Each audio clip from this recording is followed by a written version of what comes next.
semua orang yang wafatnya matinya itu baik akan bergabung dengan ruh universal, ruh kulli, yaitu arwahnya para nabi, para wali, para orang soleh. Nah, kalau yang tidak baik matinya orang jahat, maka mau bergabung dengan ruh universal ditolak, ingin kembali lagi ke dunia tidak mungkin. Disitulah merasa adzabun alim. Jadi filosofinya azab itu bukan masuk neraka dibakar, enggak. Tapi orang itu tidak masuk dalam ruh universal seperti semula dulu. Seperti dulu kita ruhnya universal.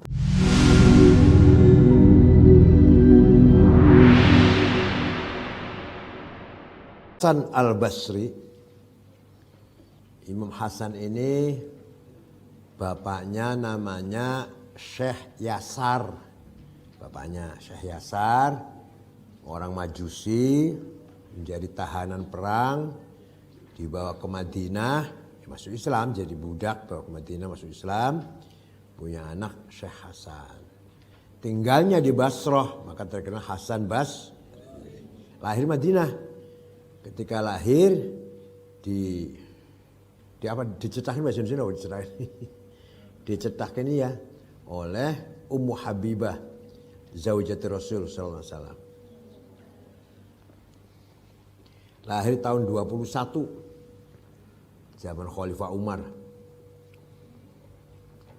Wafat 110. Sayyidut Tabi'in. Soriru qalamil ulama'i tasbihun. Suaranya penanya ulama ketika nulis itu tasbih. Wa kitabatul ilm wan nadharu fihi ibadatun. Menulis ilmu, melihat tulisan ilmu ibadah. Wa idza asaba min dzalikal madad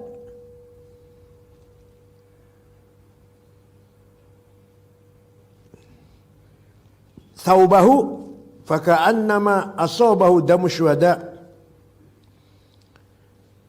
Apabila kita lagi nulis pelajaran, tintanya netes ke pakaian, ke baju kita atau sarung, itu bagaikan tetesan darahnya para syuhada. Kemuliaannya tinta yang netes seperti darahnya syuhada. Wa idza qatara minha al-ard tala'la nuruh. Ketika tinta yang kamu sedang nulis ilmu tuh netesnya ke mana? Ke tanah, bukan ke pakaian, maka akan bersinar. Wa idza qama min qabri nadhara ilai ahlul jam'i. Ketika orang alim itu bangun dari kuburan nanti yaumul ba'ats, semua orang melihat dia. Fa yuqal hadza 'abdun min ibadillah akramahullah wa hasyara mal anbiya wa husyira mal anbiya alaihi salam. Orang ini adalah salah satu hamba Allah yang mendapatkan kemuliaan dari Allah dan akan dikumpulkan dengan para anbiya. Sebenarnya bukan hanya thalabul ilm. Semua orang yang wafatnya matinya itu baik akan bergabung dengan ruh universal, ruh kulli, yaitu arwahnya para nabi, para wali, para orang soleh. Nah, kalau yang tidak baik matinya orang jahat, maka mau bergabung dengan ruh universal ditolak, ingin kembali lagi ke dunia tidak mungkin. Disitulah merasa adzabun alim. Jadi filosofinya azab itu bukan masuk neraka dibakar, enggak. Tapi orang itu tidak masuk dalam ruh universal seperti semula dulu. Seperti dulu kita ruhnya universal. Dulu waktu kita jawab bala syahidna, ruh kita masih universal, bukan ada ruhnya Khalid, ruhnya Ahmad, ruhnya belum. Ruh gitu aja, ruh manusia. Pernah jawab gimana? Qalu alastu bi rabbikum qalu bala syahidna. Lah kita orang yang kita sekarang ini yang hidup di dunia, ruh kita parsial, juz'i, ruh kita ini juz'i. Menempel di Khalid, Ahmad, Hasan, Abu Bakar gitu kan. Kalau sudah meninggal, inginnya kembali ke ruh universal lagi. Tapi kalau orang tidak baik, naudzubillah, tertolak. Tidak bisa diterima bergabung universal. Maunya kembali ke dunia lagi. Bisa enggak? Enggak bisa. Disitulah dia tidak tidak tenang atau gelisah. Itulah azabun alim. Menurut para filsuf begitu. Ya mungkin saya terus masuk neraka ya lah.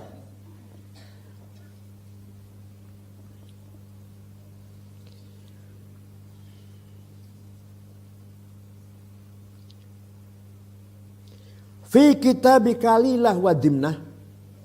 Kalau ini kitab terkenal apa? Kitab sastra. Cerita Kalilah wa Dimnah, cerita Persia. Jadi buku novel Persia itu banyak. Kemudian diarabkan dengan bahasa yang indah. Kalilah wa Dimnah, Alfulailin wal Alfulayalin walaylah. Itu dongeng Persia itu. Isinya mengkritik para penguasa. Dongeng lah isinya dongeng. Apalagi Alibaba, Sindibad. Itu dongeng-dongeng Persia menjadi bahasa Arab, diarabkan dengan indah.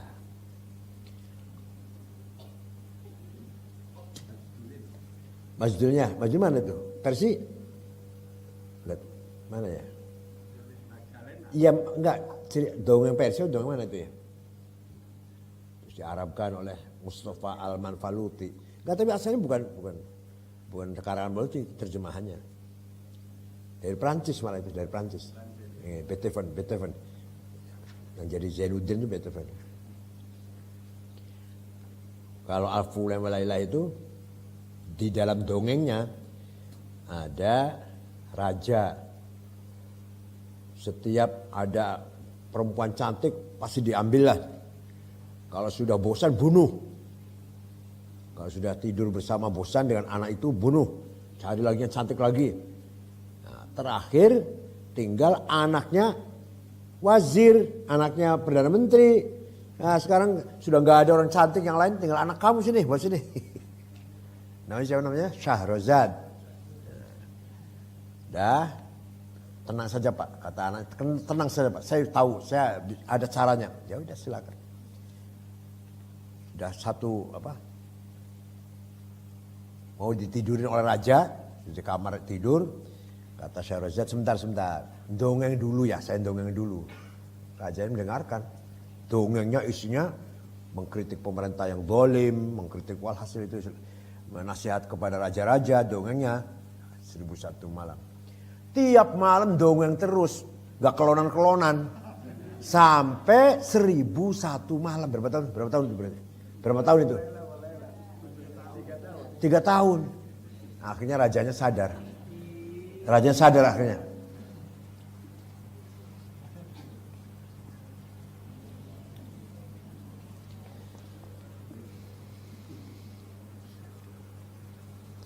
Ahaqqu man la yastakhaffu bihuquqihim. Man la yustakhaffu bihuquqihim.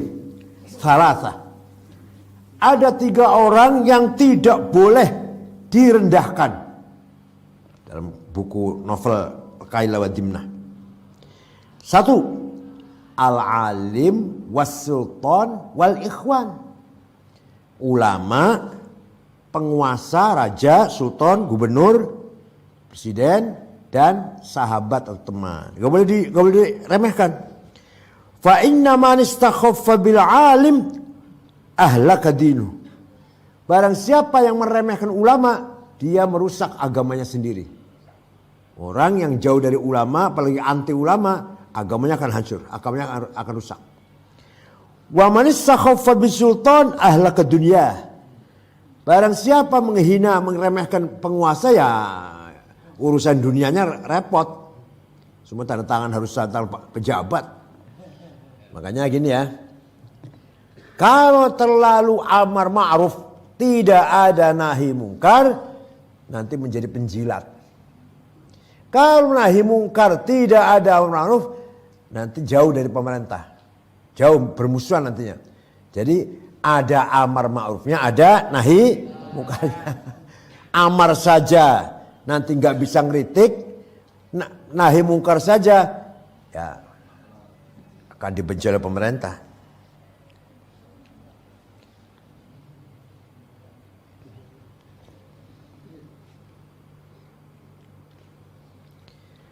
Wa man istakhafa bil ikhwan lahlaka muru'atuh. Barang siapa meremehkan teman, maka muruahnya akan hilang, harga dirinya akan hilang. Teman harus diopeni, harus pelihara, teman itu harus dipelihara. Syukur-syukur semakin bertambah teman, anggota lah, anak buah aja harus dipelihara.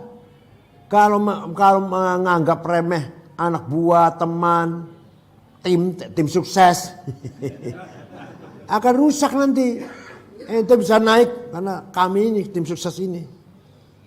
Karena pandai-pandailah memelihara teman supaya kita tetap langgeng dalam posisi kita. Qala Sokrates, min fadilatil ilmi annaka la taqdiru ala an yakhdimaka fih ahadun bukan ahadukum, bukan ahadun titik kama tajidu man yakhdimuka fi sa'il asya. Kata Sokrates ini gurunya Plato gurunya Aristoteles.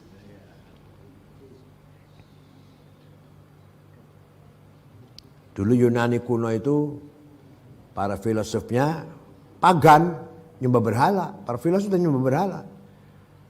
Empedokles, Pythagoras, Zeno dan seterusnya. Nah, setelah Sokrates, beliau berusaha menjauhi berhala.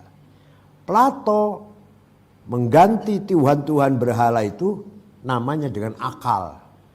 Jadi pertama kali wujud as-sababul awal, al-illatul ula, yaitu Allah, Tuhan. Tuhan kemudian berpikir tentang dirinya, lahirlah akal pertama. Akal pertama berpikir dirinya, lahir akal kedua sampai 10. Itu apa maksudnya? Maksudnya supaya menyedikitkan, meminimalisir Tuhan. Nah, kalau orang paganis nyembah berhala kan Tuhan tok isinya. Tuhan angin, Tuhan tanaman, Tuhan cinta, Tuhan dagang, Tuhan apalah, Tuhan penyakit. Punya Tuhan api. Orang Jawa juga Tuhan tanaman apa? Dewi Sri, perempuan cantik, Tuhan yang bisa menyemburkan tanaman. Tuhan air apa?